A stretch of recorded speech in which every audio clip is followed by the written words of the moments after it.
squares up on us, we have to carry his weight, or if he sprawls, we go to a chase the ankle, try to get that weight off of us. I don't want to carry Bryce's weight. I hit my head inside single, I do the angle knee drop, elbow goes deep, I lock my hands, I'm going to drive with my trail leg, I want to get to my feet. My number one option. If I'm here, guys, Bryce can put a lot of weight on me. That's when I have to go chase the ankle, cut back, got to go to a lot of technique. When I drive up to my feet, now guys, his leg is off the mat. Now he can only pressure with one foot, his right leg. Before, guys, if he had both of his feet on the mat, he can drive both of his hips in. He has his feet on the mat, he can pressure in towards me. If I drive to my feet, now guys, Bryce can only pressure him with one leg. Right? He can only apply, he can apply less pressure. But the higher I get his leg, the less pressure that Bryce can apply on me. Alright, so guys, I always want to get his leg up. My number one option, hit a head inside single, get it all the way to my armpit. If I get it there, I should definitely get the takedown. Same thing on a double leg. If I hit a double, I want to get to my feet. I want to lift him. Get him off the mat. Alright, if I get both of his feet off the mat, there's no way that he can control me, put weight on me. Alright, he just can hold on. I take him to the mat. So head inside single. Once we get in here, guys, I always want to get to my feet.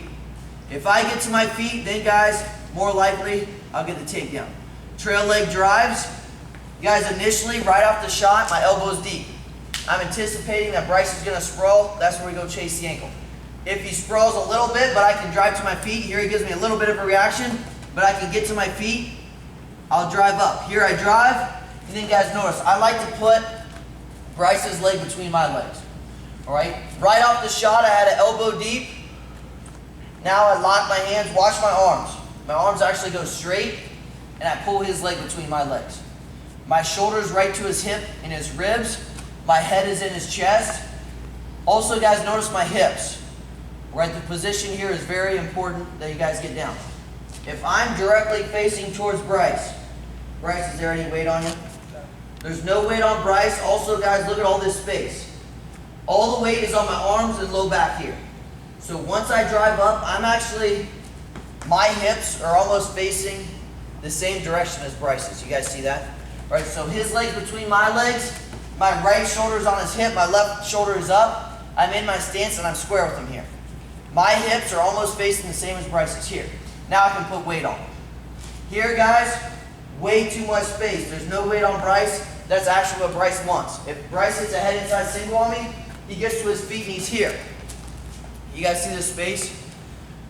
Real easy. Pop the lock, shove his head to the outside. All right, slide my shoulder under his head. Pop the lock. All right, get to a closed whizzer. Dive underneath. Guys, there's no pressure on me. I'm turning my hips, pulling that leg between my legs, and my shoulder drops right on his hip. You should definitely feel pressure. Here, I pull the leg between my legs, my right shoulder is in his hip, and then guys notice my head. My head's up in his chest. My goal is to take his leg between my legs and shove his upper body across. I'm trying to elongate him. I'm trying to extend him. If Bryce has a single leg on me here, all right, my goal defensively, get my leg back, and get my chest over his head. This is what I want. I want my left leg back and my chest over his head. So guys, Bryce wants the exact opposite. He wants his chest, or my chest, going across, and he wants my leg that way. Right, this is the fight on a head inside single.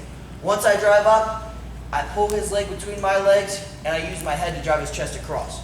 I'm trying to get him extended, and I want to put weight on that far leg. So the setup, we have inside tie collar tie. Also, did Dad get to an inside tie elbow bind? All right. Really like that setup. 2 hard pulls, one with the elbow bind, one with the inside tie. I don't care what setup you guys go to. I want to see a head inside single. We're going to get to our feet. Here, I circle. I move Bryce.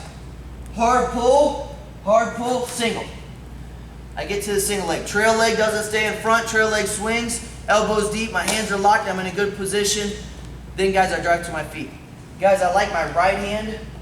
I don't know if Dad mentioned this. I like my right hand over the top of my left on the butterfly lock. If my left hand is over the top, here I drive up, he'll grab my forearm. That's easier for him to break that lock. Right hand over the top, he grabs that forearm, all right, I can be able to hold it. Single leg. I drive to my feet. Notice my right shoulder. Right shoulder is right in his hips. Big mistake we see, you guys will hug the leg down here. All right, there's no pressure on Bryce, or guys, you'll just try to squeeze it to your chest. I'm not pulling his leg towards my chest. I'm actually pulling his leg between my legs. You guys see that? I'm pulling down here. Use my shoulder in his chest, or in his ribs, head in his chest. I'm right here in my stance. Knees are bent, hands are locked, head is up, my knees are bent here. I'm in my stance. Now guys, from this position, I go into him and I circle back. My right foot steps, I go into him, partner hops. Then guys, when I circle back, my hips go in front of his body.